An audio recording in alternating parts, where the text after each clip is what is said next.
Hello and welcome to For Heaven's Sake, a Seventh Heaven podcast. We are your co-hosts, Lady J. And T. How are you, T? I'm great. And how are you?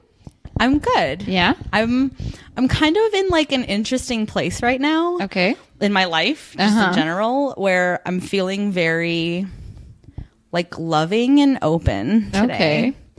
So I feel like that's going to translate a little bit to my reading of this episode. Okay. I have a general feeling that I'm probably going to be a little more forgiving.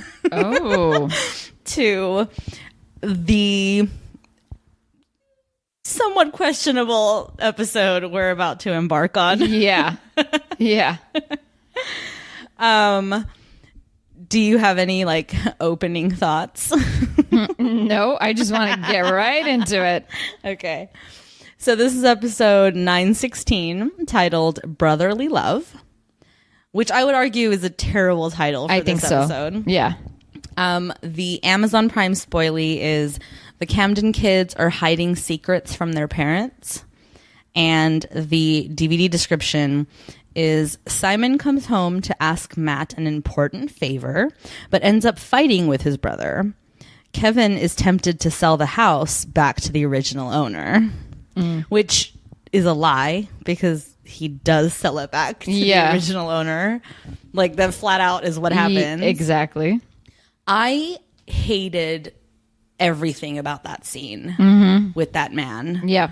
It's so like irksome.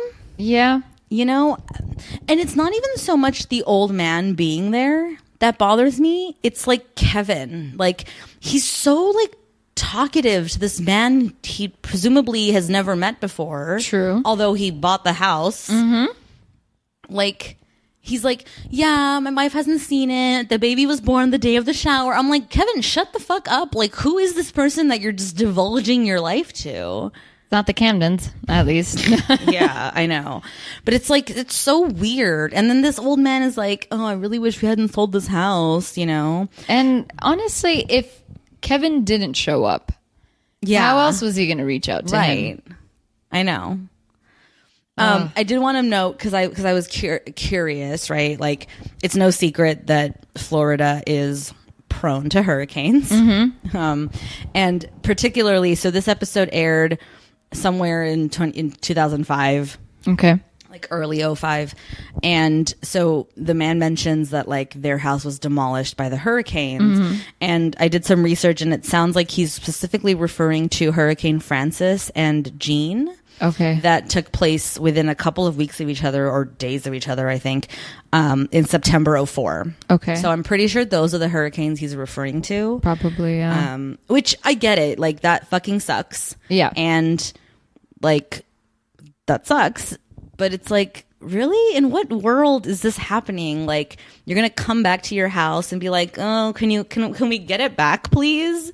Well, and then of course he gives this like sob story about, oh, his daughter got married and like has a kid now. And so, oh my God, I could write a fucking thesis on what he says in this moment. Cause he's like, you know, we had given up on her ever getting married and having kids. Yeah. She's a career woman, you know, one of those. Like, it's supposed to be like some like it's almost like he's trying to make it out to be some sort of disability or something. I know. You know? And then she goes, then he goes, and then, you know, her and her boyfriend got pregnant, and all of a sudden, and it was like a surprise. They got married, of course. Don't worry, or whatever. And I'm like, just like so grossed out by that thought. Same. That like because this is such a like religious show or whatever, like they have to be like, oh, but don't worry, the child won't be a bastard because they're married now, you know? A bastard. And it's like, honestly, too, now bring out the soapbox because here I go. Yeah. Like, honestly, too, all these conservatives, you know what? I'm not even going to say conservatives, pro-life people, okay? It's like such a hypocritical thing that like the stance they take is life begins at conception. Oh, yeah. And yet it's only a bastard if it's born out of wedlock. Like, don't even get me fucking started on this shit. the hypocrisy and just the flat out like obliviousness to life, you know, like to the world. Like, get off your fucking high horse, okay? You can't have it both ways. If the child was conceived out of wedlock, then guess what? By your terms, it's already a bastard, I guess. Oh, man. Since, quote unquote, life begins at fucking conception. Like, it made my blood boil just in the first 2 to 3 minutes of this episode. I was already like, ugh, you know? Wait, how are you forgiving right now? I know. Wait for it. I'll redeem myself. No, but but this is the thing that these are my principles that like I refuse to give up. Like, it's like, I'm not saying that it's wrong one way or the other. I'm just saying like you don't get to pick and choose. You know what I mean? You don't get to be like life begins at conception, but it's okay now because they're married. Like, you know, like what are you saying? What does that even say about you and your beliefs? And honestly, I don't know why that backstory needed to be said. I know, it's so unnecessary. We're never gonna see this man again. Who gives a fuck?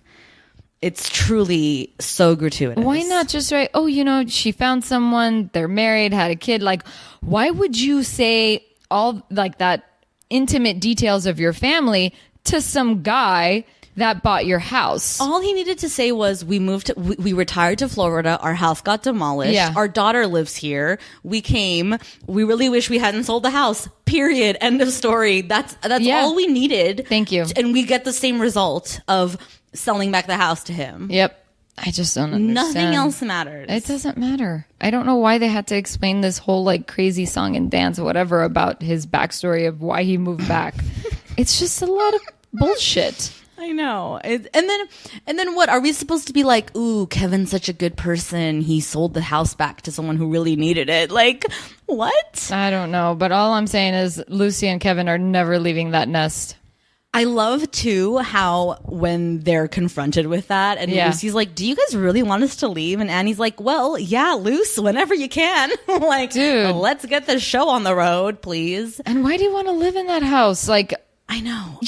Don't you want your own space? It's so weird. They're so weirdly, I don't know, incestuous, this family. I mean, you know, listen, like to each its own. I understand sometimes you have to live with your family, whatever. Certainly. But I don't know. I don't know if I've ever met a young married couple that just had a baby that isn't itching to have their own space, regardless if they're living with their family. Like, I don't know. I just always hear someone that they are living with their family and they go, I just want my own space. I just want a bigger kitchen. I just want like to host my Thanksgiving dinner. Like, I've heard many people say this many times, and yet this one doesn't want to leave the nest. And to sort of highlight your earlier point, like, it's not that they need to live here. Yeah, they don't. They have money. Yeah. Apparently the market is, you know, available or whatever. Yeah. So do it. What's stopping you? Like, is it just the comfort of like knowing that you have mom and dad? Like, what is that, you know? I will say too, though, and this is where, like, again, the show, I think, banks on the fact that in 2005, people weren't binging, people didn't have DVRs and stuff. Like, just one episode ago, Annie was the one who was like, oh, I don't want them to leave, let them stay, I love it, you know, whatever. And, like, all of a sudden, they're like, oh, we're supposed to get them out of the house, what's happening? Yeah. You know, like, it's, like, such a turn of events. And guys, just go rent an apartment space. I don't know. Like, go rent something if that's the case. I know. Why did they even have to leave the garage? You know what I mean? Like, what was that about? They couldn't put the crib in their bedroom or whatever? Like, there was not enough room for them? They have less room in these 2 bedrooms they've taken over, probably. Yeah, dude. You know? And they don't even have their own bathroom anymore. Like, what are they doing? Yeah. Like, do you think Martin is actually cooking in that garage apartment with all the kitchen space that they have? Which wasn't much, right? Yeah, it really wasn't much. I don't even think they have like a stove up there. No, it was had a stove up there. Yeah, I mean it's They had like really a little like mini fridge Yeah. and like a sink or whatever. It was really like a studio apartment. Yeah, basically. it really was. But I mean, which is perfect for Martin. I get that. fuck yeah, it's perfect for Martin. It's perfect for any teenager. That's Very everyone's true. dream. Are you kidding me, dude? My dream. So my house growing up, like my parents' house, we have a basement. It's a relatively older house and multiple stories, and there was a basement, and the basement has its own entrance from the front of the house. Okay. But that basement, over the some 60 years that my family's lived there, excuse me, has just become like storage space. Of course. And has just become overrun by things because my grandparents are like fucking hoarders and stuff. But like my dream growing up was like, one day we're gonna clear out this fucking basement and it's gonna be my house. Like it's gonna be my domain, you know, and I'm gonna have run of the castle, like come in, come out whenever I please. Like and it's pretty much the entire, you know, floor, you know, like it takes up the entire one story, if you will, of the home. So it's very spacious. Oh my God. And there's like a water hookup and everything. My dream was that I could move into the basement one day. Cut to 20 years later, that still has not happened. Yep. The basement is still a fucking storage unit full of junk. And I've since moved out. So here you go. But yeah. So, I mean, I don't know. Lucy and Kevin, man, they seem to be a little bit of like a hot mess.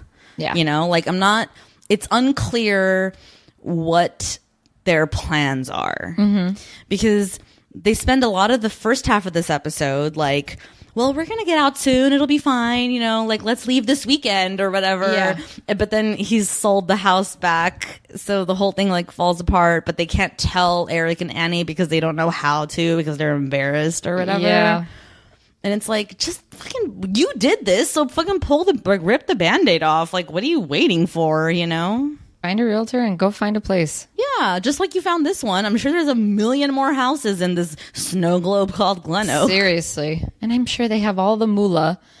Well, at least Kevin does. I mean, listen, we're led to believe that they're comfortable. You know what I mean? I don't know how loaded he is, but certainly I don't think money's a concern for them. So go for it, man. This is your family that you're going to be taking care of. Like, what else would you spend your money on, you know? Yeah, exactly.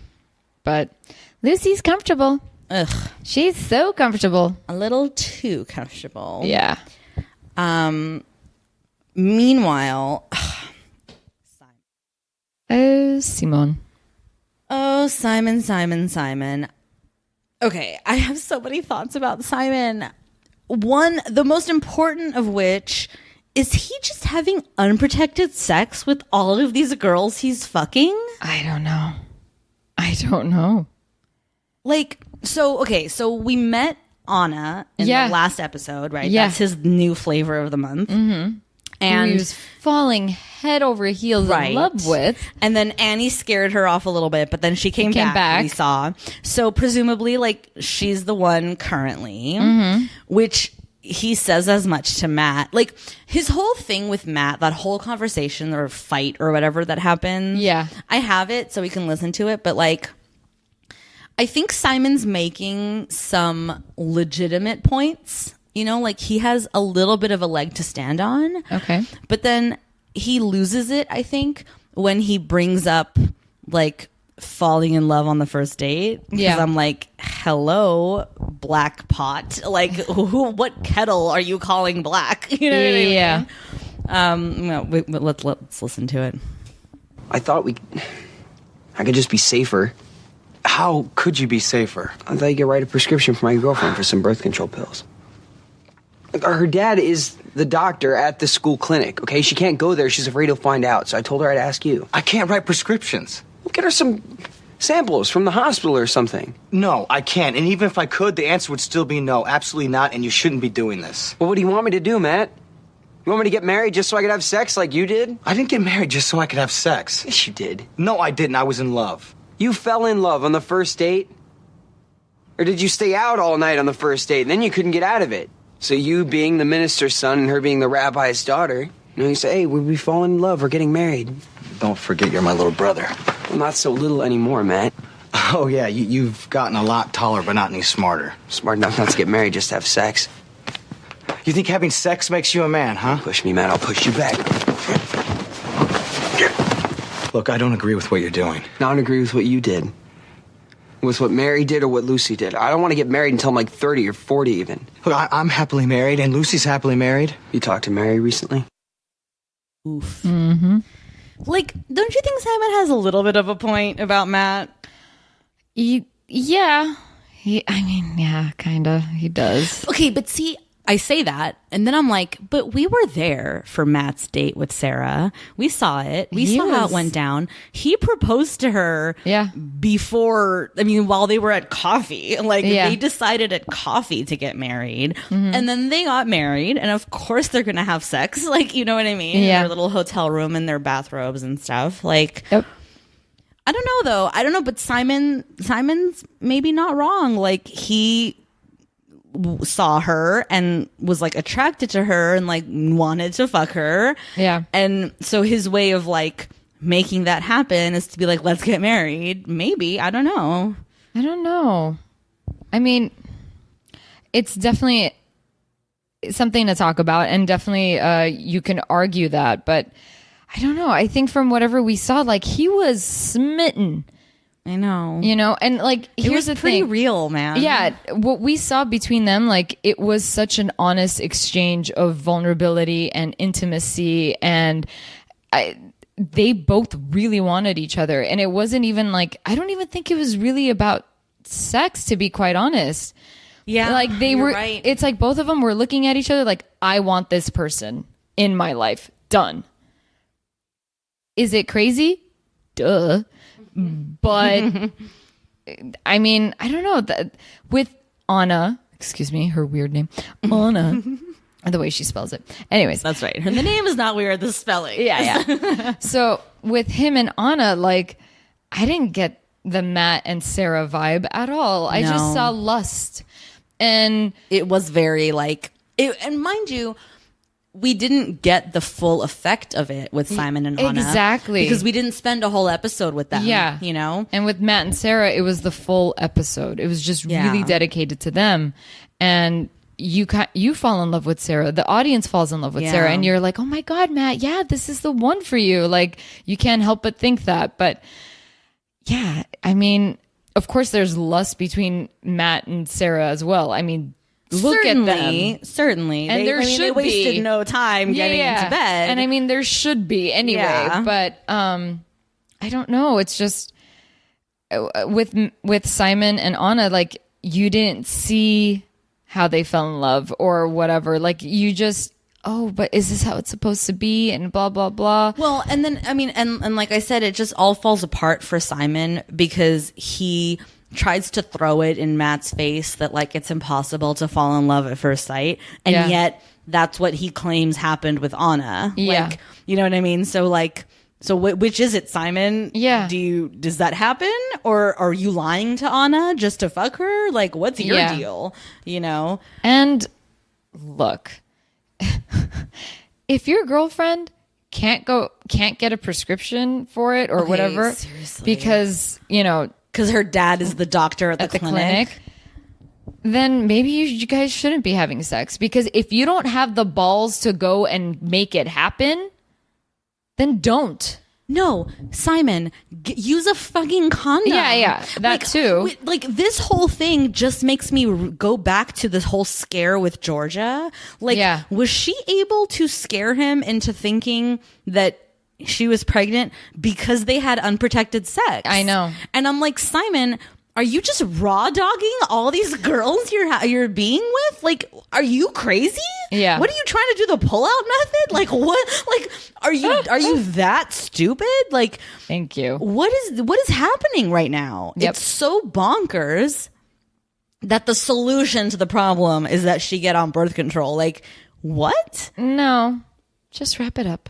I mean, also do both. Yeah. You know what I mean? Yeah, like, but wrap it up. don't ever not use a condom, especially with someone who you just met. And not only that, dude, you are bouncing from one person to the other, and you did just have a scare. I know. Like, what are you thinking? He is being really irresponsible here. Yeah. Bottom line. And also with the whole thing that went down with Georgia, I'm just surprised that he jumped back in so quickly. Well, because he's horny. What's he gonna do? Never have sex again?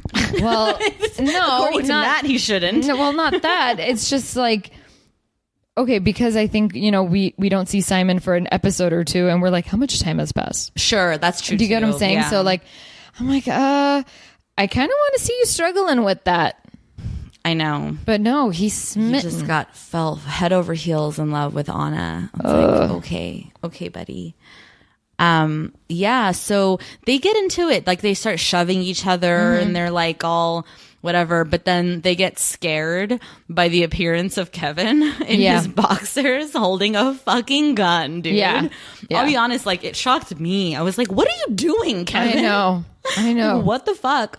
And of course, then he and Eric have that whole conversation about Eric does not want the gun in the house. Like, right now, go take it out somewhere. I don't want it in the house. Yep.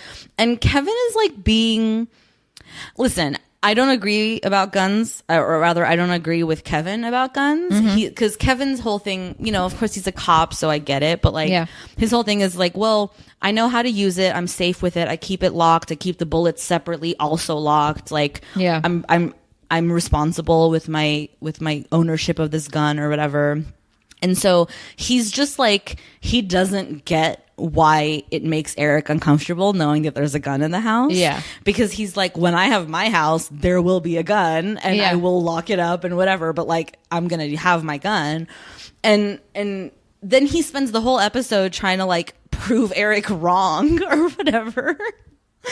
Like, it's this weird, I don't know, I'll say this, it is an interesting conversation about guns and about sort of, the ownership of guns and gun control and all those things. Like, I understand why Kevin wants his gun and thinks he needs it or whatever, but I absolutely also understand why Eric is completely uncomfortable with the thought and the idea that there's a gun in his house right now. Yeah. And especially, we should also mention, like, about half of this episode takes place over the course of one evening, and then the other half is like the next day or whatever. Yeah. But like, so that whole this evening is this long drawn out. It's like the middle of the night. Everyone's waking up and no one's sleeping. It feels like it's about half the episode, or even a little over half the episode. I kind of would have preferred if it was the whole episode. Yeah. Like, how I'm a sucker for a good concept. Yeah. Like halfway through, I was like, oh, cool. So this whole episode is going to take place over the course of this one evening. And it's just going to be a series of events that like enforce the story. And then the next thing you know, it's like in the morning. And I was like, well, there goes that fun, but yeah. So then after the whole gun thing happens, he goes outside to like lock it in his car. But then of course Martin freaks out, and comes at him with a bat. And Martin's like, well, I don't agree with having a gun either, but I don't agree with like sneaking around outside in the middle of the night either, It's like the whole thing. And then at some point Eric bursts in with a frying pan. Yeah, what was that gonna do? Well, and that's what Kevin's trying to say. Like, really, if you think someone's burglaring your house, you're going to come at them with the frying pan? Really? And Eric's like, I don't know, man. Like, I don't know. I get it. And then Martin says something about how he got scared or whatever because he heard noises. And Eric's like, well, if you're scared, you can always come back in the main house, So funny. And Martin's like, I'm good. I have a bat. Yeah, I have a bat. Like, the whole thing is like kind of this like funny. I think it's supposed to play for comedy. I think so. That, like, everyone's scaring everyone. Matt wakes up in the middle of the night. The back door is open because Eric's just run out, and he's like, it's like all earring music. Like, what? Like, it's it's meant to be sort of funny or whatever. These people are just clearly having a night, you know? Oh, yeah. But most of all, little Ruthie with her 4-hour conversation with Vincent until midnight. Okay, I want to talk about this a little bit. Okay. I don't know if you've ever had that. Have you ever had one of those like 4-hour conversations with a boyfriend where you're just like, I don't know what we talked about. We just talked. Yeah, probably.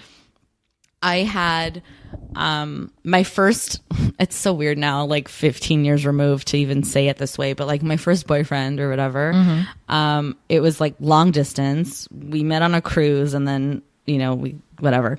So all we had back then, it was also too like, it was like the age of dial-up internet and stuff, you know, where you kind of had to like wait till no one was using the phone to like use AIM chat or you know, all that stuff. So the phone was like the most viable option for communication, pre-cell phones and all that. So I mean, I guess I did have a cell phone, but it was like early cell phone days where you had like minutes you couldn't go over. Yeah, you know? dude. Yeah. That was a real thing. It really was. So anyway, so when we would talk 4 hours on the house line. Yeah. You know, and I remember like vividly, like just like I'd be in my parents' room like for hours, like on their bed, just like talking to him and like whatever. And I don't even know what the fuck we'd talk about, but we'd be talking for hours. And then my mom would be like there was one instance in particular where my mom was like, okay, so when you're talking to him, are you using your cell phone or the house phone? I was like, I'm using the house phone. She's like, that's long distance, you crazy. She got so mad at me. She's like, use your cell phone. Like, what are you doing? You're like eating up all our like, you know, landline. Like, we're going to pay an arm and a leg for these like 4-hour conversations you're having. You're like, I'm sorry. Like, what do I know? You know? Yeah. I'm You're like, it's a phone. It works. Shit. Yeah. So I totally like Ruthie resonated for me in this moment, like that whole thing of like, and Eric's like, what have you guys talked about for 4 hours? She's like, I don't know, we just talked. Yeah, like, basically you just talk. And then that whole thing of like, well, you guys are old, like you've already had all the conversations you're gonna have. And I like that Eric is like, well, listen, when you have kids, there's no shortage of the conversations you need to have. Yeah.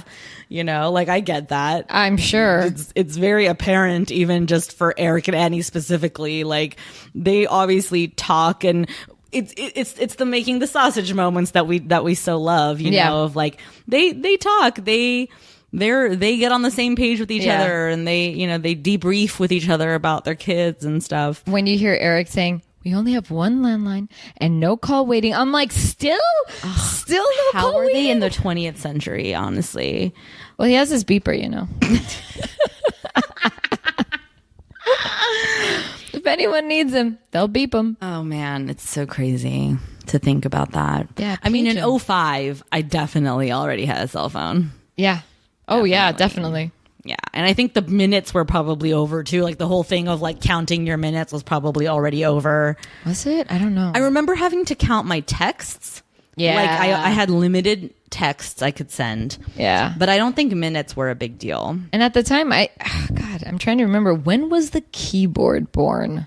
Like, instead of T9 and all that shit. Probably around that time. Right? I would say like 04. Ish. What was that one phone that Like Sidekick? Yeah, with the that's what it's called. flipping Yeah, screen man. that we would flip up. My cousin had that. Oh, dude, I didn't even care about using the phone. I just wanted to flip. Yep. That I would was just such flip a it. like cool gadget thing. She would get pissed. She's like, one day you're gonna break this. I'm Yep. like, I'll buy you another one. I'm having fun. Those would break so quick too. Yeah. Like so many times people's thing would just like either completely detach and separate or like stop working or whatever. I can't remember which Sisterhood of the Traveling Pants. I can't remember if it was in the first one or the second one, but I think it was the second one. Tibby has the Sidekick, and you see her playing with it. I was like, oh my god, those phones are so much fun.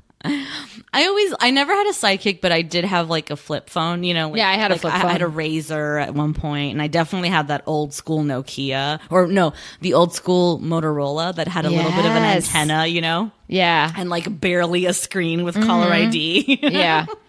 Like, yeah, I liked flip phones. Hell yeah. Especially that hang up gesture. Yes. Like, it felt good if you were pissed at did. someone. And now you just get a button. You don't even have to do that. All you have to do is just put your phone down and it hangs up for you Yeah. now. Like, it's so That different. flip, that close just always felt good when you were pissed at someone, but you can't get know. that gratification anymore. It's not there. Well, the razor is making a comeback.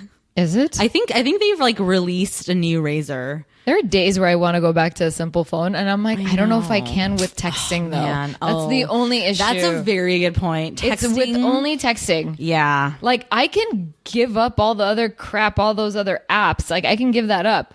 But with the texting, ease, I know. Yeah, because that's a little too easy. We would have to like retrain our brains too. Yeah. To not have a touch screen. Yeah. Like I'm so conditioned on touch screens now. Like, my phone's a touch screen, my computer's a touch screen, like everything's a touch screen. Like, I find myself at work, like on my desktop computer, like wanting to like touch my screen to like move, like it's so like fuck, I have to use the mouse. Yeah. Like, you have to like recondition your brain. It's so weird. I don't know, man.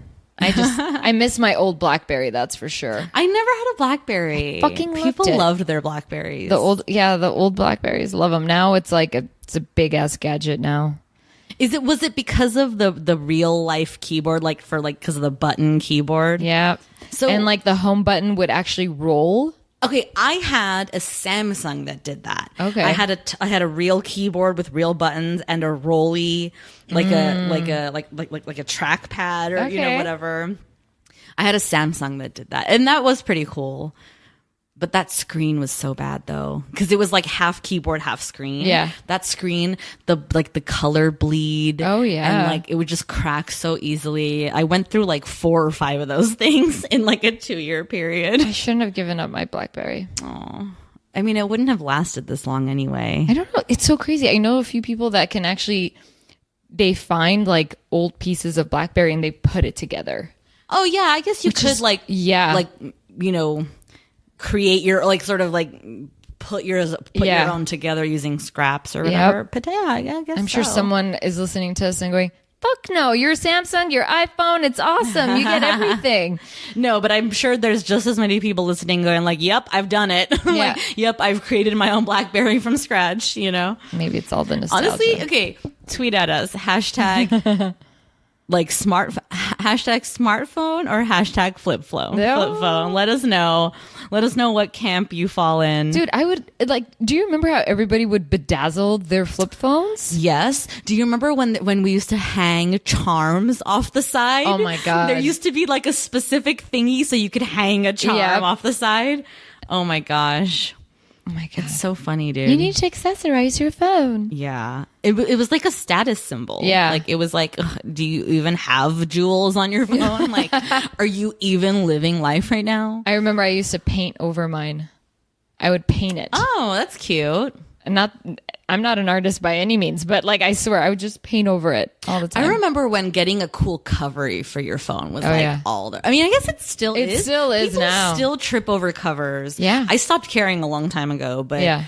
As long as it protects it, I don't give a shit. Yeah, I'm all about full side coverage. Yeah. Like protect all my edges. That's all I'm I a care klutz. about. I need to make sure Yes. all my edges are saved. Yes, especially with the new phone. Don't you feel like you drop your new phone always, like within days of getting it? Yep. It's like it ends up on the floor. You're like, ah. Like I've dropped my phone so many times and I love the case, but this one time I had a case on my cell phone.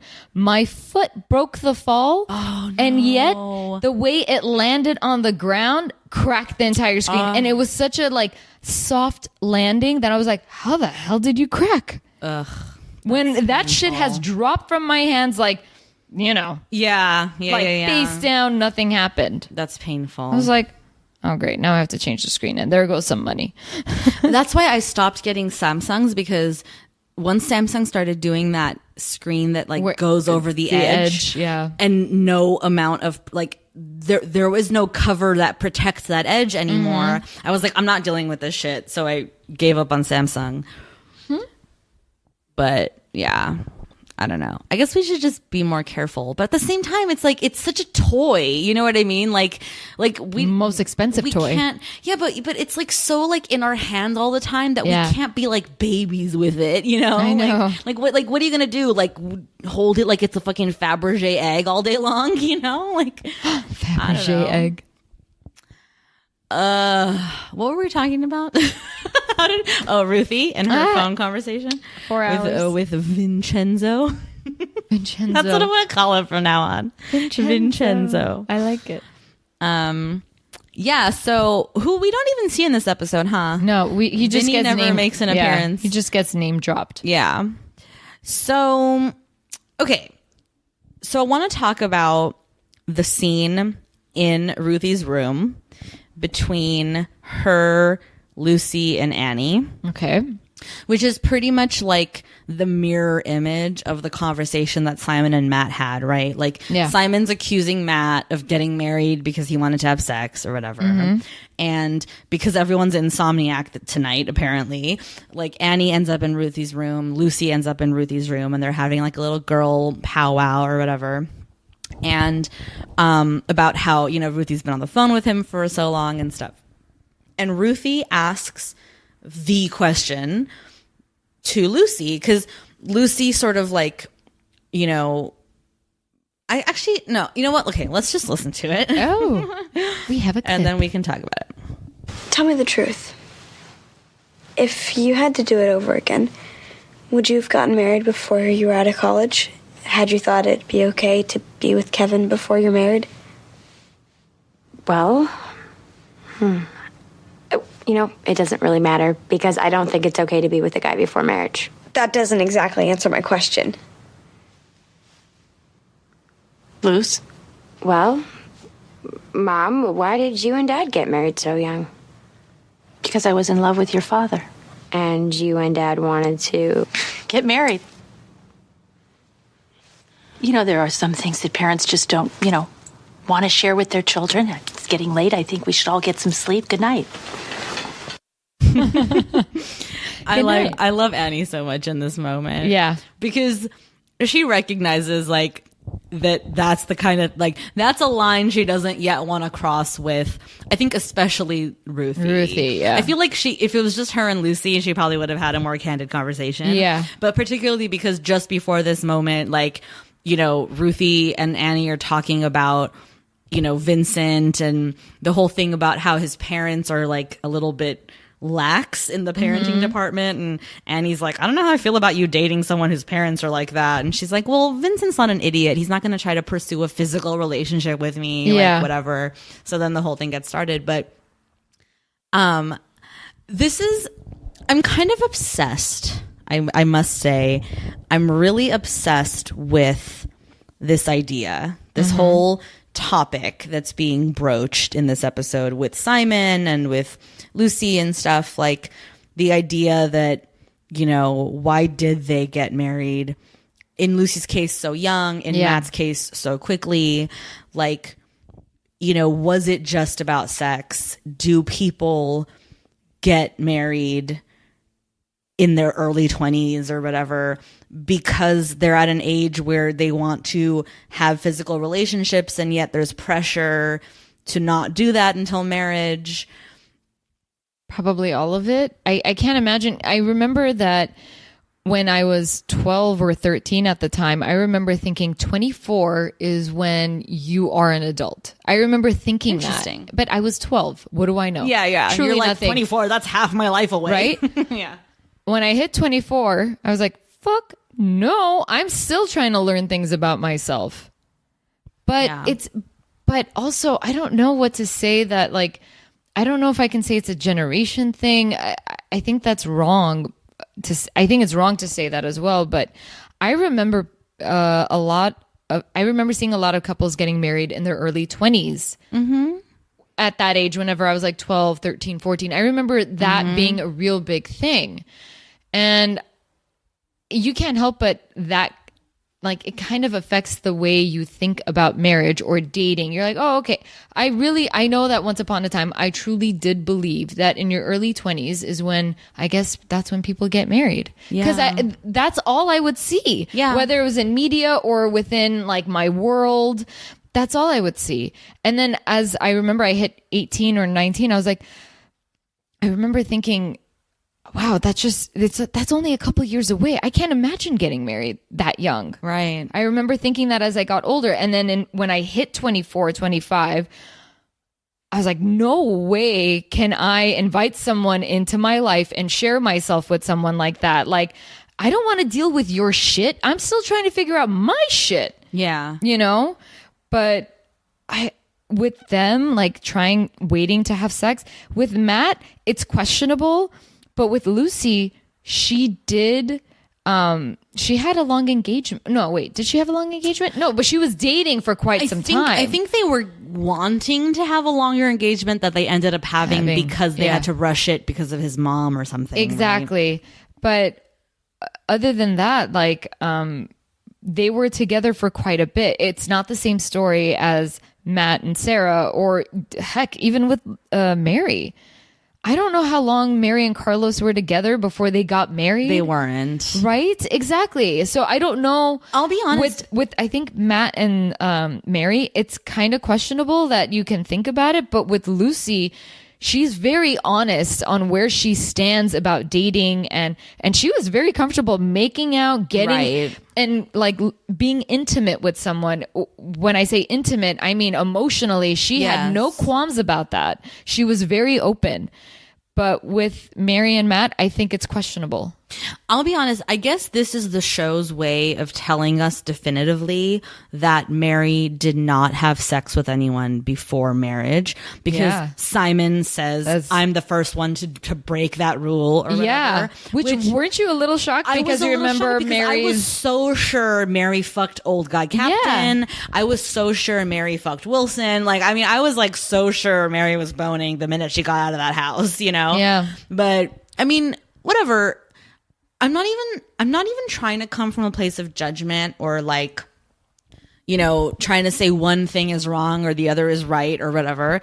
It's not even about that for me. It's just, for me, it's this interesting thought experiment. Yeah. Right. Of like if we took a poll, right? If we polled 100 people that got married at like in their early 20s, like between 20 and 24. Yeah. And who waited till marriage to have sex for the first time. Yeah. Like, I'd be curious to know, one, how's that marriage going? Yeah. Two, like, if you could have, would you just have had sex with that person instead of marry them? You know, or not even if you could have, but if you felt like you could, you know what I mean? Yeah. Like if you felt like it would be morally okay for you or whatever. Like, those are two very interesting questions to me, because and I think that's what the show is trying to touch on here, albeit rather inelegantly. Like, you know, Matt says like, I'm happy, Lucy's happy, look at us, but then okay, is Mary?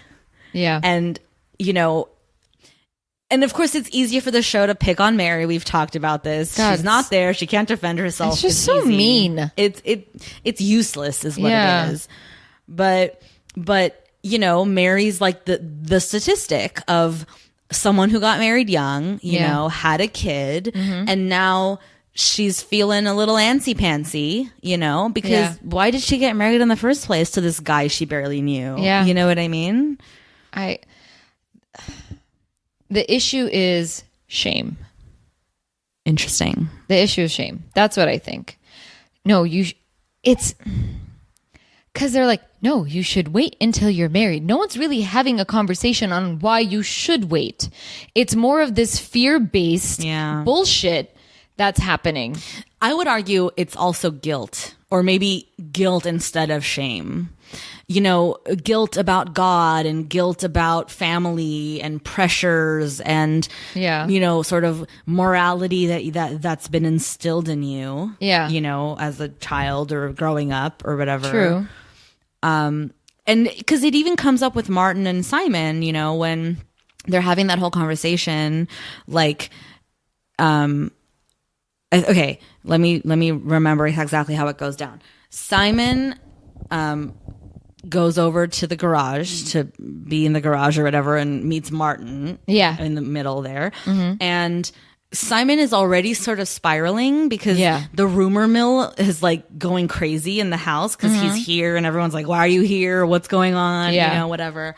And so he's now confronting Martin and being like, does everybody know that I'm having sex? Like, whatever, you know? And Martin's like, okay, but don't you feel bad at all that you're like having sex with these women and you know you have no intention of marrying them or committing to them in any way, like don't you feel bad about that? And Simon's like, no, I don't, because it's just sex and like there's no expectation and there's no pretense around it. Like it's a physical relationship and I'm having a good time and they're having a good time.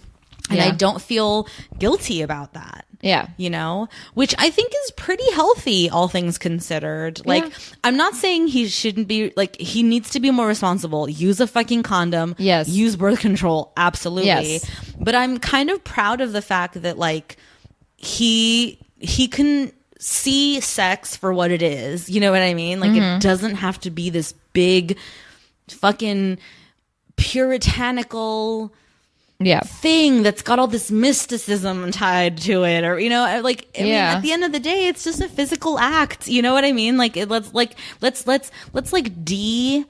demystify sex. Well, you know? it's not only that though. I just think that be honest about what it is you want. If you're gonna have a sexual relationship and you're just going to have sex, no relationship, be upfront about it, and please. Even the women, be upfront about that you're okay with this or not. Because to be quite honest, I can't. I can't do it casually. Yeah. Because for me, it is truly emotional. And that is truly, I mean, and that is everyone's own journey. Exactly. And, you know, whatever, for lack of a better term, like cross to bear. Yeah, you know exactly. What I mean? It's whatever. Yeah. That's all I'm saying is if both parties are honest with each other, do whatever you want. Right. Who cares? And this is my problem with Martin here because he then makes it about Ruthie. Yeah. Like, he's like, you know, well, what about Ruthie? And, you know, she's dating now. And like, how would you feel if that was happening to her or if she was doing that stuff? And he's like, okay, but that's my sister. I'm talking about me. And he's like, well, isn't every girl someone's daughter or sister? And I'm like, oh my God, here we go. Yeah. As a father of daughters, like, you know, it's just like, it's just Martin, like, and it's honestly Brenda Hampton. Who are we kidding? Yep. You know, like Brenda here, like, ugh, I can't believe these words came out of your pen, you know, like really now you're going to make Simon have this moral, you know, come to Jesus moment because it's because of his sister. Yeah. And it's like, that's just so gross because he's not responsible. Like his choices and his path and how he chooses to live his life has no bearing on how Ruthie is or isn't and her own choices and her own path. Yeah. He has no place to impose his morality or lack thereof on her. Yeah. You know? And all of a sudden he's going to have this talk with Ruthie where he's like, well, so listen, I want to have a talk with you. Like, I made some choices and, you know, I don't want you to make those choices. It's like, why do you regret yours, Simon? Is that what I'm hearing from you? Yeah. Is that what's happening right now? Because it sounds like you don't regret it. So what's the deal here, man? Trying to tell Ruthie not to have sex. Yeah. Like, what the fuck is that about? Yeah. And I mean, and I can't help but feel a little like sensitive to the fact that it's a female versus a male. You know what I mean? Like would he have the same conversation if he had a little brother who was dating? Yeah. You know what I mean? Like, I don't know that he would. No. Well, Martin put it in his head about Ruthie. Well, Martin, I'm like, I'm still here for Martin because I definitely want him and Ruthie to like be together. Yeah. But I'm just like, see, this is also too a question of like, is Martin projecting his own like anxiety about Vincent onto Simon and like making Simon Probably. have anxiety about Ruthie? Probably. When really it's Martin who doesn't feel great about the fact that Ruthie's with Vincent. You know what I mean? Probably. I think so. Right? Yeah. Like, I mean, the writing's on the wall here, dude. Like, let's just like face ourselves, you know? Yep. So it kind of all comes to a head because basically like the kids meaning Lucy, Kevin, Simon, and Ruthie, you pretty much spend the whole episode like behind closed doors having, and Matt, of course, having conversations amongst themselves, whatever, that like Eric and Annie are trying to like get to the bottom of and like figure out what's going on. Like, why did Simon and Matt come home this weekend? Like, why is everyone hush hush behind closed doors having conversations? Like, what's going on? So finally, they sit everybody down in the living room, and it's like a family meeting, and they're sitting there and they're like, and they're talking about everything. And then that whole thing of like, Eric and Annie think that Simon's having a baby because the twins were misinformed about what they overheard. Yeah. And also flat out lied to Ruthie about what they heard. Yeah. Like, it's not a case of misunderstanding. They lied. They go, Mom and Dad said Simon's having a baby. I'm like, your mom and dad never fucking said that, though. Yeah. You flat out lied to Ruthie. I remember getting confused about that. I'm like, wait, when did this happen? What did I miss? It's very confusing. So finally, they sit them down, and Eric and Annie are trying to, like, coax it out of Simon that he might be having a baby. Yeah. But then Simon's like, yeah, well, that was months ago. Matt knows about it. And they're like, what the fuck? Like, it's a whole like haha comedy of errors. Like, no one knows what's going on. Mind you, the audience does. So who's that for? So then Ruthie has that moment with Simon where she's already Ruthie thinks that Simon's also having a baby. Everyone thinks besides Matt that Simon's having a baby. So when this whole baby thing happens and he's like, that's not true, Ruthie's like, well, Simon has promised he's never going to have sex again until he's married because of the conversation that he had with Ruthie or whatever. And Simon's like, I didn't promise that. What are you talking about? And Lucy has to be like, promise her, dude. Yeah. Like, come on, dude. Get on board here. But I'm with Simon here. I'm like, why does he have to fucking promise anything? No.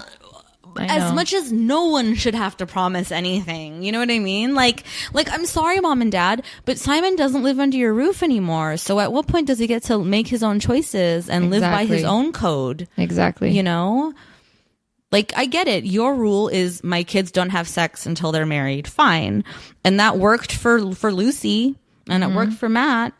And it also, I guess, worked for Mary, although she wasn't living under the roof. Yeah. But Simon's, like, pieced out 2 years ago or a year ago at this point. Like, you know, he doesn't owe you anything. No. He's 18. He's living his life. He gets to make choices and live by his own credo. Yeah. Anyway, so all of that goes down, and, you know, Lucy and Kevin come clean about the fact that they can't leave yet or whatever. And so Annie does that awesome mom thing where she's like, okay, so this is a lot. Why don't we all go have dinner, and then we can all sleep on it, and then we'll talk more later, you know? She's really sweet in that moment because she recognizes, like, this is a bigger conversation than right now in this living room, you know? Seriously. So let's not get crazy and let's not get angry with ourselves. Let's just go have dinner and then we can sleep on it. So, but of course, Eric can't let it go because he's already overheard that Mary has some bad news for him. Yeah. So he confronts our 4 kids. Yeah. Kevin our 4 kids. Kevin conveniently is like, I'm going to go check on Savannah. Bounces. So it's just Matt, Lucy, Ruthie, and Simon, and Eric. And, let's just listen to it. You two weren't going to give your mother and me your bad news until Simon gave us his bad news. And correct me if I'm wrong, Mary gave us her bad news. What's Mary's bad news? Okay. I promise that I'll be surprised when Mary gives me her bad news, but I want to know her bad news. And I want to know it right now, this very second. They're having another baby. Another baby? But Charlie's just... They thought you and Mom would be upset. That's why they were waiting to tell you. And it's kind of soon. You never know, she might not even be pregnant. Yeah, and she wants to wait a couple of months before she makes it official. But once they tell you, it's official. I mean, we're just the aunts and uncles, so it's not the same as telling the grandparents. Well, I mean, I don't know if that's such bad news. And I'm going to want to tell your mother. In fact, I'm going to want to tell your mother right now. Remember, you promised when Mary calls, you're going to be surprised. Promise. I had to tell him something. We didn't have to tell him a lie. Although I've got to hand it to you, that was a whopper. It's just like old times. Here we are again, lying for Mary. I'm not going to lie. That kind of made me like, oh. It gave me the feels. Yeah. Like them four sitting on that couch. Didn't it take you back to the old episodes? It really did. It took me right back to like season 4, man. I don't like this show. I don't care. So- Keep telling yourself that. No, but it was, I mean, I love that Ruthie gets to call it out. Like, yeah. Okay. A better show wouldn't have had to call it out, right? Yeah. The audience would have felt it without it being said. This is not that show. No, it's not. So it needs to be textual as opposed to subtextual. Yeah. So I was glad for it. I appreciated that moment of Ruthie being like, we're right back where we started. Yeah. Like all of us sitting here lying to our parents about fucking Mary and her fucked up choices. Like it did feel kind of like weirdly like full circle and kind of like cool. I was like, oh, this is interesting.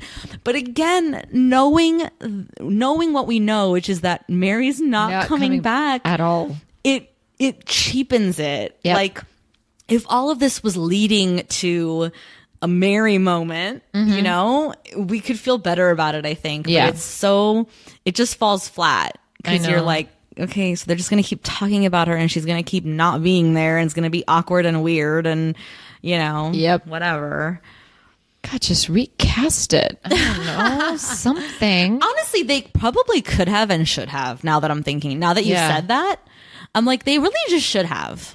For as much talking about Mary as they do, they should have just recast it. Man, but I'm sure everybody would have had a shitstorm, the fact that Jessica Biel like had been recasted, but she left the damn show. And it's not like it would be unprecedented. Plenty of shows in the early, like, or late 80s and early 90s and stuff did that. You know? Yeah, Three's Company, bro. They recast because they lost Suzanne Simmer for Chrissy. They brought like two blondes to play her role. Yeah.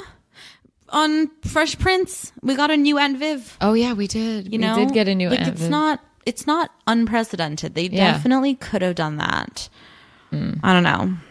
Whatever, I mean, in a way, choices. I'm kind of glad they didn't because I also think that would have been hilarious in this moment. Like, as these podcasters, like, binge watching the show would have been hilarious that, like, all of a sudden there's a new Mary, you know?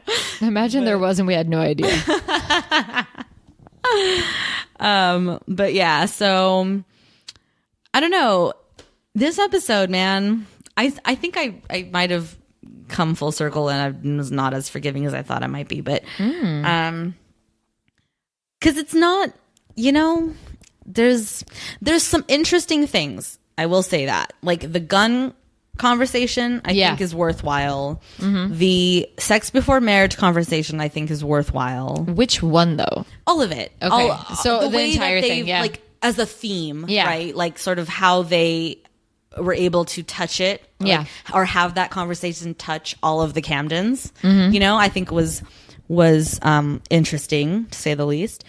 And then other parts of it where I'm just like, okay, what is Martin doing in this episode? You know, like what's going on with Martin? Seriously, like how much time did he have? Like how much airtime did he have on this show? Not a lot. Like 5-10 minutes at the most. I think it's really just the scene with Kevin with the bat and then the scene with Simon. Yeah.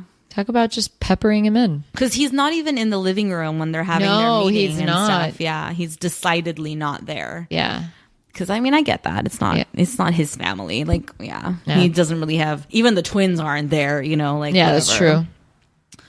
Man, but those twins are talking.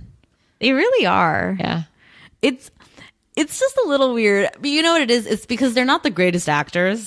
The truth the truth is like they're just not that great. Yeah. So it's a little like weird and they take forever to say one word and you know it's just like, okay, let's get over this already, like I'm done, you know. But and the fact that they flat out lied to Ruthie here, man, I don't know what that's about, and it kind of just goes unexplained. Like it sort of gets swept under the rug. But it's like, these are not good spies and they did not learn from Ruthie. They really didn't. I think they like to think they learned from Ruthie. Fact checks herself. Ruthie was Ruthie was the greatest spy known to man, as far as the Camdens are concerned. Like, right?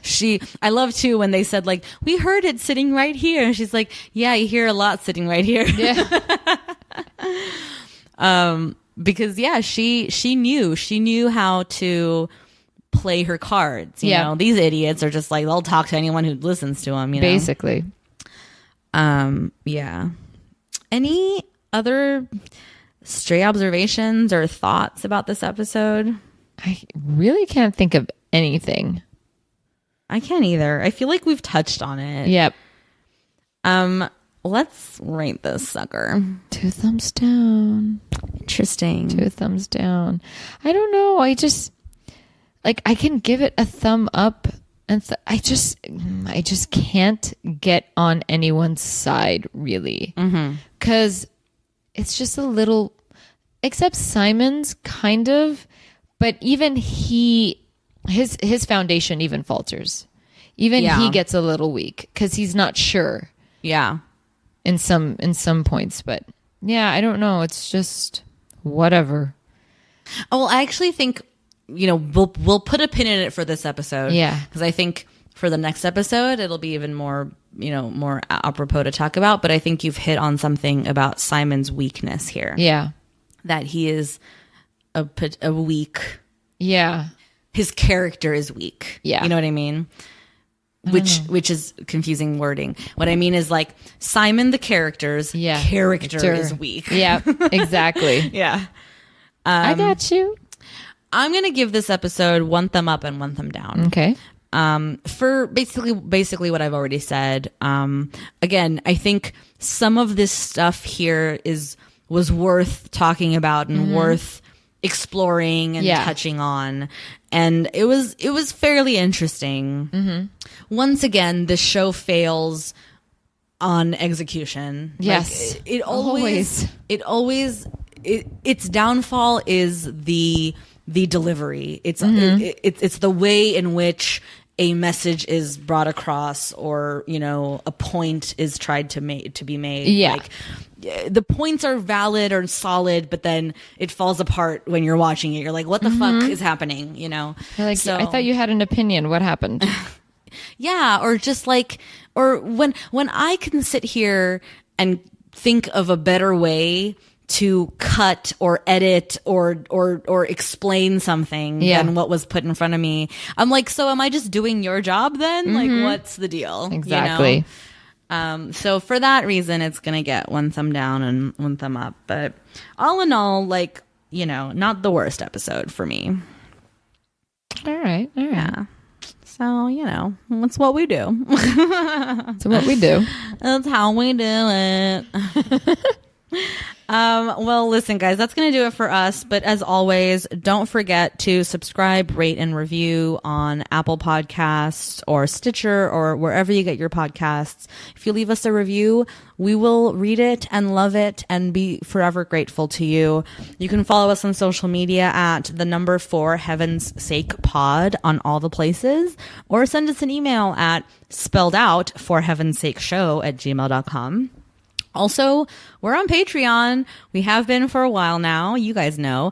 Patreon.com/4 Heaven's Sake Pod, where you can subscribe, become a Heaven Head, and get access to 2 bonus episodes a month of live commentary on movies that T has seen that I have not. You want to be a Heaven Head. There are so many of them. I will say, well, actually, when this drops, I think we'll have released another one. But as of this recording, we just recently recorded With Honors, which, as far as I'm concerned, is a not as well known movie. Like, I had never even really heard of it, but I was so pleasantly, surprised, and just I have fallen in love with this movie, and I think that really comes across on the podcast. So if you subscribe to patreon.com/4 Heaven's Sake Pod, you get access to that and like 14 other ones we've done so far. It's quite a bit. Several hours of content for you there. And until next time, bye.